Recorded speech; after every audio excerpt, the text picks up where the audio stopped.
Bienvenue sur ma chaîne, bien connaître son corps.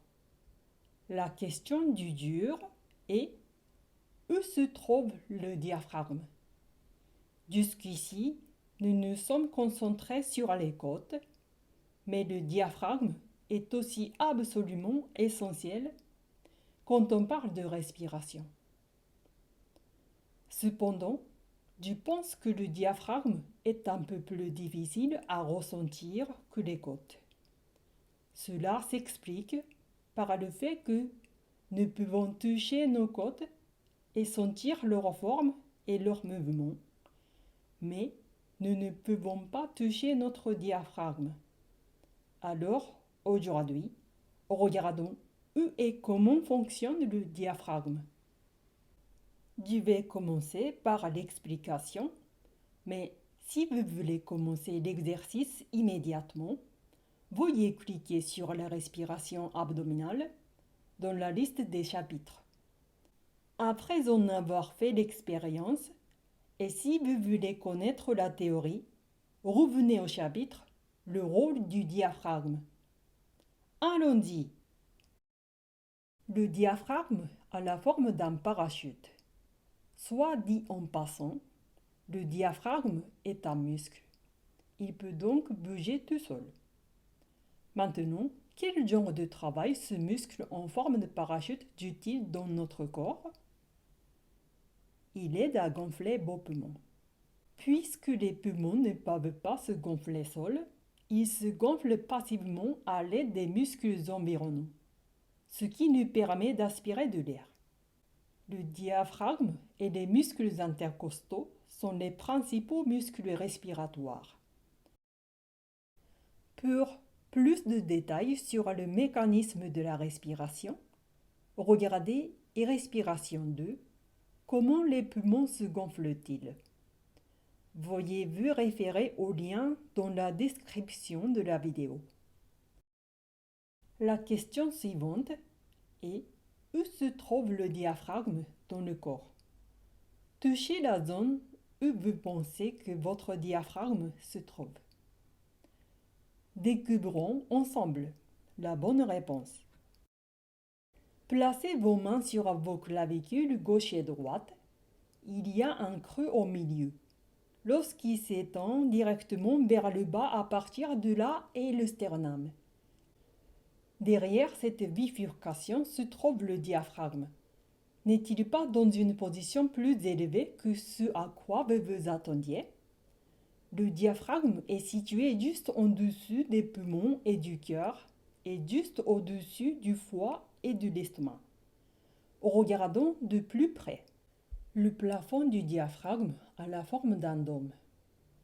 Les hauteurs gauche et droite ne sont pas égales. Le dôme droit est plus haut que le gauche car le foie est juste en dessous et à droite du diaphragme. Le plafond en dôme du diaphragme est situé dans le plexus solaire et s'attache aux 6 côtes inférieures à partir de là. Le diaphragme est attaché le long du bord de la partie inférieure des côtes et continue jusqu'au flanc. Et une partie du diaphragme à l'arrière s'attache également aux vertèbres lombaires. Vous pouvez voir qu'il est attaché de haut en bas à la poitrine, à l'abdomen, à la taille. La partie blanchâtre du plafond du dôme ne se dilate pas et ne se contracte pas. Lorsque cette partie descend, le volume de la cavité thoracique augmente et les poumons se dilatent, permettant d'inhaler. Maintenant, imaginons ensemble le mouvement du diaphragme dans le corps lors de la respiration. La respiration par le mouvement du diaphragme de haut en bas est appelée la respiration abdominale. À hauteur du plexus, entrelacez vos doigts pour former le dôme du diaphragme. Inspirez et le diaphragme descend. Expirez et le diaphragme monte. Inspirez et descendez. Expirez et montez. Augmentons peu à peu la largeur de ce mouvement. Inspirez et le diaphragme descend. expirez et le diaphragme monte. Inspirez et descendez. Expirez et montez. Et respirez-vous un peu plus profondément selon l'amplitude du mouvement. Maintenant, rendons-le encore plus grand. Lorsque vous inspirez, descendez vers le bas de vos côtes. Expirez et revenez vers votre plexus. Inspirez et descendez. Expirez et montez. Ensuite, essayez de descendre jusqu'à la ligne sous le nombril. Inspirez et descendez. Expirez et montez. Descendons maintenant aussi loin que vos bras peuvent atteindre.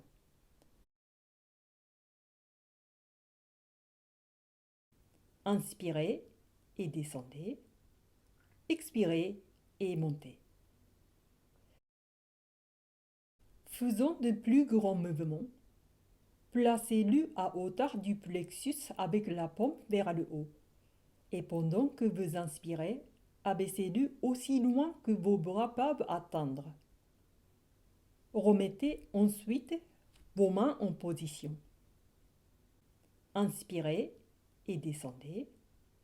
Expirez et montez.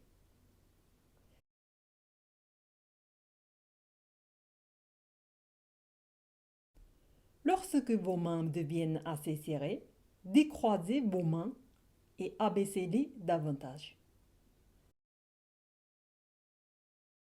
Inspirez et le diaphragme descend. Expirez et le diaphragme monte. Inspirez et descendez. Expirez et montez.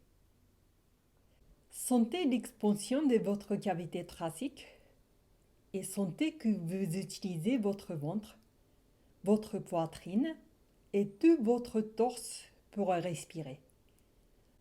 À la fin, vos bras sont complètement libres et vous pouvez descendre complètement. Alors, comment était l'exercice? En réalité, le diaphragme ne bouge pas autant, mais je voulais faire correspondre le mouvement du corps avec le cerveau. Alors, j'ai intentionnellement ajouté un grand mouvement.